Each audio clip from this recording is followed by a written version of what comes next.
Hi, this is State Representative Jim Walsh from the 19th Legislative District down along the coast. And I'm completing our video tour of the Washington State Capitol here in Olympia. The weather's nicer now, it's springtime a bit, and we are standing in front of the cherry trees, the blossoming cherry trees that you'll see around the campus at the Washington State Capitol. The trees immediately behind me are called the Yoshino flowering cherry trees. They're one set of two sorts of cherry trees that are on the campus. Their blossoms are a little whiter, a little lighter, less red, and they're just very full and big. And they're really the ones you notice the most and the first when you come on the Capitol campus here. They were a gift from a Japanese media magnate in the early 80s. So they've been here for going on 40 years, flowering and really making the space between the office buildings, the Sherberg and the O'Brien, and the main Capitol Dome building, beautiful for a few weeks at least each spring. And further behind me, behind the cherry trees, you'll see, of course, the legislative building, the Capitol Dome. And there's an interesting body of trivia around what happened to the Capitol Dome in the early 2000s. There was, of course, an earthquake nearby in 2001, and the dome on top of the legislative building shifted. And a couple of those columns underneath the dome also shifted. It ended up being kind of hanging out a little loose.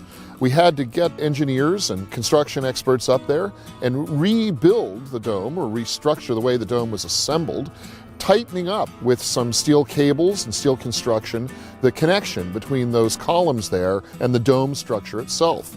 Before that earthquake, and for almost 100 years, there had been no rigid structure holding the elements together on the dome. So when that earthquake came and it was a little bit of shaking going on, there was no rigid structure there to hold it all together. The thing didn't fall apart completely, but moved around quite a bit. Gave some people a scare.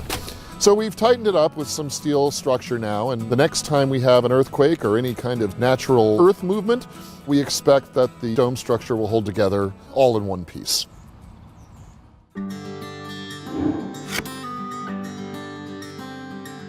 We're out on the front lawn of the Capitol campus now. Capitol Way cuts right through the middle of it in front of us. And behind me here is the World War II memorial on the Capitol campus. It's a really elegant memorial. Immediately behind me are 4,000 stalks of wheat, metal sculpture, that represent the Washingtonians who died during World War II from all the various services and civilian support. A little bit farther behind me is a sculpture made up of 5 large metal blades coming out of the ground that form some interesting shadows, a star on a bright day, and also the names of the veterans who died in World War II are etched on the metal blades in an interesting way that makes the silhouette of soldiers standing together and looking out onto the Capitol campus. The World War II memorial here on the Washington State Capitol campus is really an elegant, beautiful memorial to those who gave their lives during that great war. It's not the only memorial on this part of the campus.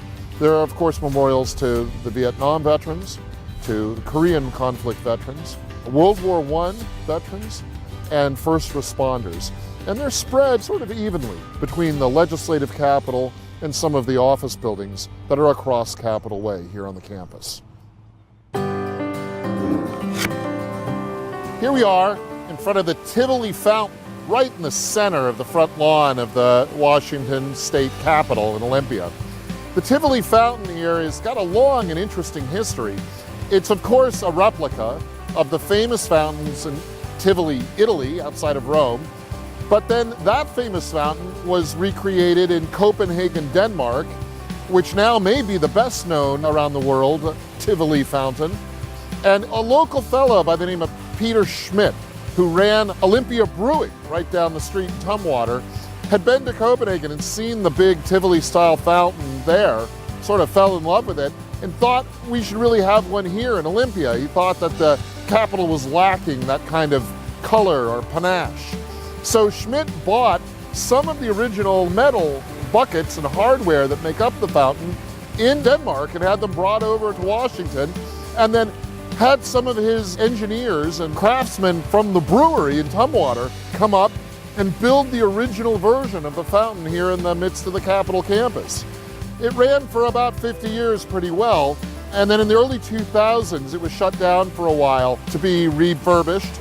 And that project went on for quite a while. And just in the last few years, in the 20-teens, we finally got it back to its full glory, and it's running full time.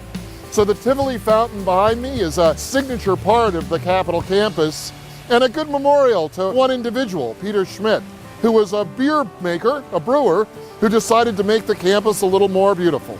So here's to Peter Schmidt.